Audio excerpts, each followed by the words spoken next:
Sir, ஒரு ஜாதகத்துல சந்திரன், புதன், சூரியன் இந்த 3 கிரகங்களும் சேர்ந்து இருந்துச்சுன்னா, அவரு சகல கலைகள்லயும் வல்லவர்களா இருப்பாங்கன்னு சொல்றாங்களே, இது உண்மையா? வணக்கம். ஒரு ஜாதகத்தில் சந்திரனும் புதனும் சேர்ந்துச்சுனாலே அவங்க சகல கலைகள்லையும் வல்லவர்களாக இருப்பாங்க. ஒரு விஷயத்துல நுழைஞ்சாங்கன்னா அதுக்குள்ளார உள்ள பல விஷயத்தையும் அவங்க கற்றுக்கிட்டே இருப்பாங்க. இதோட சூரியனும் சேர்றதுங்கிறது அந்த விஷயத்துக்கு ஒரு வெளிச்சம் கொடுக்குற மாதிரி.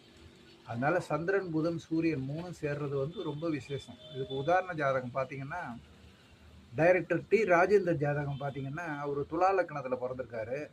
அவருக்கு லக்னத்துக்கு 12ல் சூரியன் புதன் சந்திரன் 3 கிரகங்களும் இருக்கும். அதே மாதிரி இப்போ மறைந்த டைரக்டர் பாக்கியராஜ் ஜாதகத்தில் பார்த்தீங்கன்னா, அவர் மிதுன லக்னத்தில் பிறந்திருக்காரு. அவருக்கு லக்னத்துக்கு 7ல் சந்திரன் புதன் சூரியன் 3 கிரகங்களும் இருக்குது. இவங்க 3 பேரும் அவங்க இருந்த டிபார்ட்மெண்ட்டில் எப்படி இருந்தாங்கன்னு உங்களுக்கே தெரியும். இது ரொம்ப விளக்கெல்லாம் வேண்டியதில்லை.